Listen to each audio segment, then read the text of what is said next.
thank you for being here. Welcome back to the Time 100. You were Thank one you. of very few leaders who have been on this list multiple times. So congratulations to you. It's an honor, But on that cheery note, things do not look so good in the entertainment industry. The box office is down. The LA film business is shaky. People are out of work. Your competitors' market share is sinking. But Netflix business is thriving. Have you destroyed Hollywood? No, we're saving Hollywood. You're saving Hollywood. Yeah, look, what's a big difference of everything you just listed there is that Netflix is a very consumer-focused company. We really do care that we deliver the programming to you in a way you want to watch it, that it's programming that you love and desire. So we don't let, a lot of other outside forces get in the way of that. So an example, I think, is that you mentioned the box office being down. Just by way of example, what does that say? What is the consumer trying to tell us? Right. That they'd like to watch movies at home, thank you.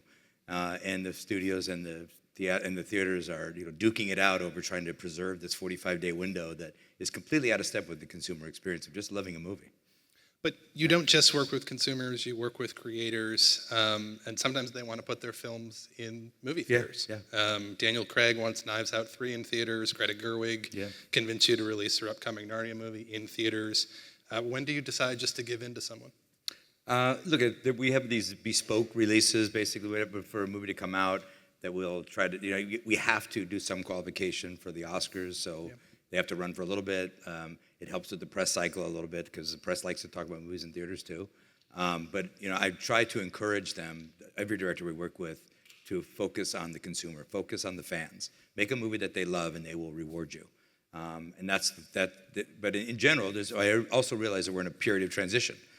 Folks grew up thinking, I want to make movies on a gigantic screen and have strangers watch them and play in the theaters for 2 months and people cry and sold out shows. It just doesn't happen very much anymore. It's outdated. It's an outdated So when concept. someone gets up at the Oscars and says, we need to make movies for movie theaters, for the communal experience, that's just an outmoded idea. I believe it is an outmoded idea. For most people, not for everybody. There are people, if you're fortunate enough to live in Manhattan and you can walk to a multiplex and see a movie, that's fantastic. Most of the country cannot. You love movies. I do, and I love theaters. So that's the irony. Does that bother you?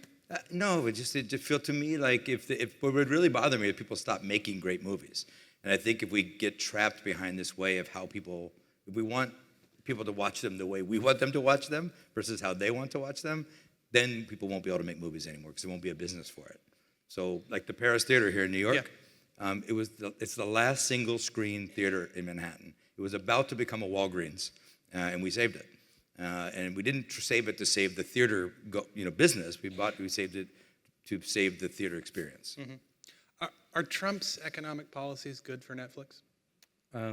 It all remains to be seen. We're early days. I think not just disproportionately good or bad. I think we are, interestingly, a global and local business. So our primary spending on programming, on employees, on infrastructure is in the U.S., but we're an enormous producer of programming around the world. So $6 billion of programming in the U.K. We just announced $1 billion of spending in Mexico. We just spent $1 million restoring the Cinematheque in Brazil. So we've got a very large influence on an impact on the local economy and local cultures around the world beyond the U.S. as well. But you said earlier today that the entertainment industry gets thrown under the bus in trade deals. Was that you aligning with the president's moves on tariffs? No, what I was saying is that in trade deals pre-Donald Trump, we'll have a free trade agreement with a country, and then that country then has a cultural exception for entertainment, or they have a minimum investment obligation uniquely on entertainment. And what I was saying is that it's often that the entertainment industry doesn't get treated like a real business. And that's one of the examples of it. We have a free trade agreement with Australia. Australia wants to instill a minimum investment obligation and some cultural exceptions on top of that deal after the deal's already done. And the inclination of the administrations, all administrations, is typically to say, okay, and let that go. But we're a real industry. We contributed $125 billion to the U.S. economy since between 2020 and 2024. So we're 140,000 production jobs we created in that period of time. it's a real industry, and sometimes we need some protecting too. Do you think about, you talk about being focused on the consumer, do you think about the Trump voter as a consumer? Do you worry that Netflix is not creating enough programming to appeal to that audience? No, I think we make programming for all sensibilities. It's been a part of the success of the company Yeah. as well. We try not to have a show that you would define as a Netflix show. We want it to be your favorite show, and our brand is really personalization. So we have found is that the typical watcher will watch across 6 different genres all the time. So no one's watching kind of one thing just because they voted for one person or thought one thought. People want to be entertained, and it's not unusual for someone to like Bridgerton and Monday Night Raw wrestling. Sure. In fact, we just hosted a brunch for WWE in Las Vegas for Monday Night Raw, and we had a chamber group there playing chamber music from Bridgerton, and nice crossover moment. Yeah. The world is fascinating. Yes, it is. Yes, it is. We are interesting creatures. Is part of your interest in video podcasts, which you mentioned recently, an effort to put people like Joe Rogan on the platform? No. What it is I think there's just all kinds of new things that happen. Like podcasting is becoming much more video forward, and people are watching podcasts on their television, on all kinds of different apps on television. So, and I think what's happened is accelerated the lines being blurred between what's a talk show and what's a podcast. And people seem to really like them and enjoy them. And we're always looking for what is the media that people are looking for that we can bring value to. And video podcasting could be one of them. On that, you're creating an increasing amount of international content that you create and that you license. Looks like Paramount and Warner Brothers Discovery are doing the opposite. Why are you choosing separate paths? We started early on.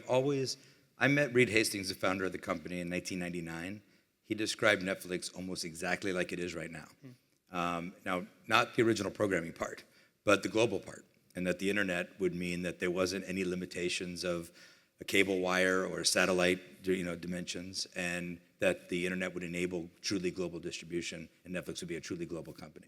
So for us, we always looked at that and said, okay, well, we're about 5% of the world's population, and about 80% of what's getting watched around the world is from America. Is that natural? Is that just a taste thing? Are we better at this than everybody else? Right. And then when you get into these markets, you understand that most of the watching is very local, hyper local actually. But sometimes the markets are small, so there's not enough production scale to tell great stories, even to in their own markets. So for us, we've been able to bring global scale to those operations, so that when a show really works, and it uniquely only works when it's authentically local. So you can't reverse engineer a global anything from anywhere. But if you tell a really great local story, it will travel around the world. People will see something in it that's familiar to them, that is very unintuitive on the surface. That Squid Game would be the most watched show in the world and the most watched show in Netflix history. A very Korean show. This is not compromised in any way for that to happen. What country outside the United States is the most important one for you? It's based on size of television market. So is there one you're going to prioritize that you're? Yeah, no. We have teams around the world focused in those markets, and to them, that is the most important market. How many of you here subscribe to Netflix? There we go. You stopped counting the number of subscribers. Thank you. You stopped putting out subscription numbers. Yes.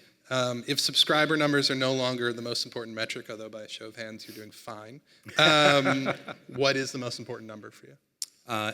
Engagement, revenue, profit. So basically, they all are tied to what we internally call the 4 Cs. So basically, when we have a pretty complicated business, the technical deliverable of putting content around the world on the internet on thousands of different devices, in places that have varying degrees of internet speed, all these things. It's very technically difficult.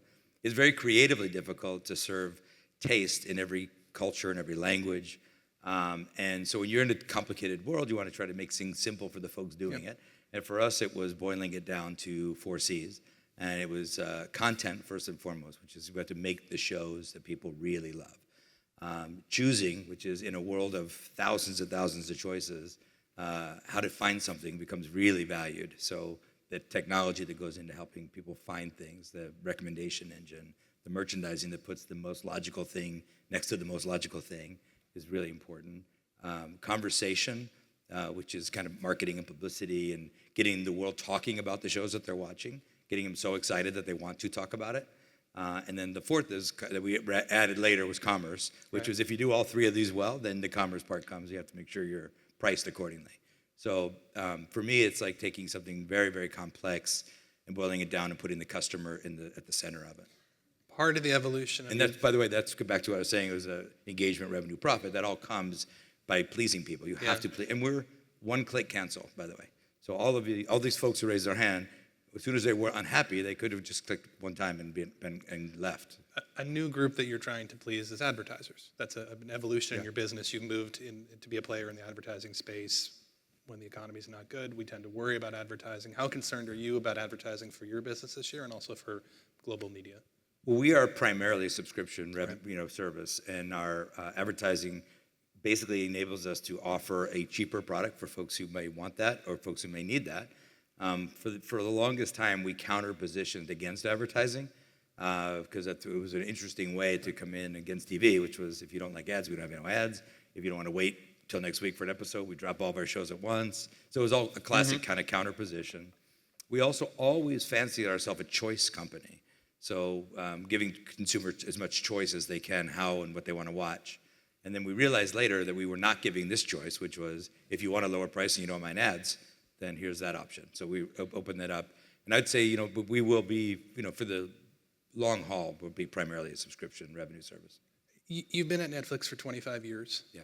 That's too long to be at any one company. You bringing out the big check now? Good night, everybody. It's funny, we're doing very well at Time, but we can't afford Ted. But two places it could. Yeah. So in your next job, would you rather run Saturday Night Live or Disney? Oh, Saturday Night Live for sure. Okay, well then who should replace Bob Iger? I have no idea. Famously, when streaming arrived at Netflix, you stopped inviting the DVD employees to meetings. Yeah, that was me. Apologies to them. Yeah, sorry. What is the next team at Netflix that will not be invited to the meetings? You must know. I mean, well, look, let me tell you though. To be honest with you, when we started this, we looked at the DVD as a bridge to streaming. The internet was too expensive and too slow to deliver content at the time we started the business. And the cheapest, fastest way to move bits from one part of the country to another part of the country was to put them on a disc and mail them. So we always looked at that as a bridge so that at some day, now of course it got so big and popular that we said, when we started streaming, don't mess with the DVD business, it's all the profit and all the revenue. And then as soon as the streaming started to catch fire, we said, that is holding us back from getting to the promised land, which was streaming. So don't worry about the DVD business. In fact, and you had to keep deprioritizing till we got all the way to the point where we said the DVD employees can't come to the company meeting anymore. But that was seen from the beginning. There's nobody right now who's doing anything at Netflix that I see that right now. Okay. Trust you. So the headline here that I'm hearing that Tina Fey, Seth Meyers, Jimmy Fallon have competition when it comes to the next showrunner for SNL. They will rest easy tonight. Okay. Last question. We're sitting in a building that was once called the Time Warner Center. In 2010, Jeff Bewkes, the CEO of Time Warner, dismissed the possible dominance of Netflix, saying it's a bit like, is the Albanian army going to take over the world? What would you say to Jeff Bewkes today? I would say it in Albanian if I could. But if Jeff knew what a motivator that comment was, he wouldn't have said it. Right. But the very first meeting after that, we had berets and dog tags, and we were the Albanian army. So. Well, we know how that story ended. Yeah. Ted Sarandos, thank you so much. Thank you.